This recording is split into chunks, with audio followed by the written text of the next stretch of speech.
दोस्तों हाल ही में नेटफ्लिक्स पर आप जैसा कोई नाम की एक बहुत ही खूबसूरत रोमांटिक कॉमेडी फिल्म रिलीज हुई है।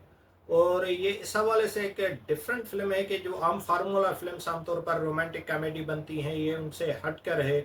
और इसमें जो कॉमेडी टाइप कुछ चीज़ें हैं वो भी नेचुरल हैं और ज़बरदस्ती जैसे हाउसफुल सीरीज में जो है एक्टर्स से ज़बरदस्ती कॉमेडी करवाई जाती है, इस तरह की कोई कॉमेडी नहीं है।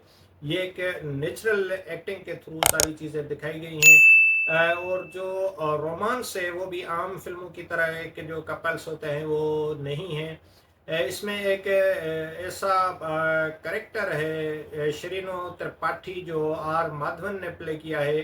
वो 42 साल ऐसा बैचलर है जो 42 साल तक भी वर्जिन है और उसकी किसी लड़की के साथ कोई फ्रेंडशिप नहीं है। दोस्त उसको मोबाइल ऐप का बताते हैं जहां पर वो टाइम पास कर सकता है फीमेल्स के साथ। और उसके साथ दूसरा जो मेन लीड कैरेक्टर है मधु बोस जो फातिमा सना शेख ने प्ले किया है। जो एक फ्रेंच इंस्ट्रक्टर हैं, जबकि जबकि आर माधवन का जो कैरेक्टर है वो टीचर है।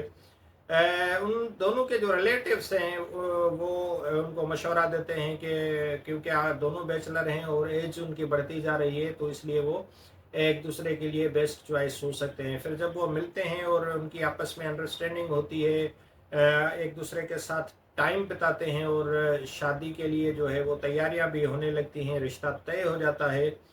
तो उस मौके पर जो आर माधवन को पता चलता है कि वो लड़की भी वही ऐप यूज़ कर रही है जो वो खुद एडल्ट टाइप की एक ऐप है वो यूज़ करती है।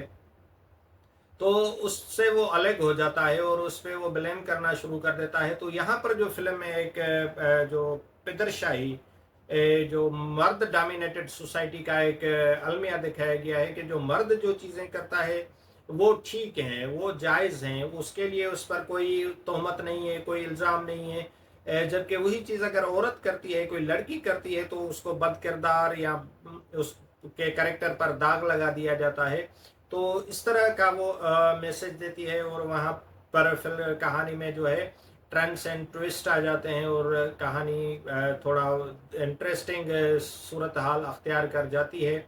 ये इसमें बहुत सारा जो है खूबसूरत किस्म का म्यूज़िक भी है जो 80s और 90s की बॉलीवुड की एक याद ताज़ा करता है कि जहाँ पर फिल्म में मौसीकी और जो उसके सॉन्ग्स होते थे उन पर फोकस किया जाता था।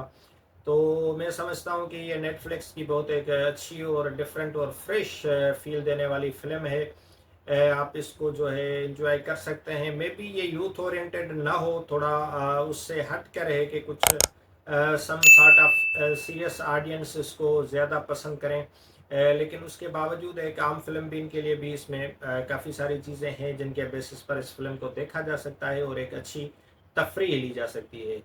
तो अच्छा वक्त बिताने के लिए अच्छी फिल्में देखें, एंजॉय करें। और नेटफ्लिक्स की आप जैसा कोई ये ताज़ा रिलीज़ है इसको भी देखें और फिर अपनी राय से भी आगाह करें कि आपको ये फ़िल्म कैसी लगी और आपको पसंद आई या नहीं आई। तो इस हवाले से जो भी आपकी राय है वो कमेंट सेक्शन में ज़रूर शेयर कीजिएगा। Thank you very much.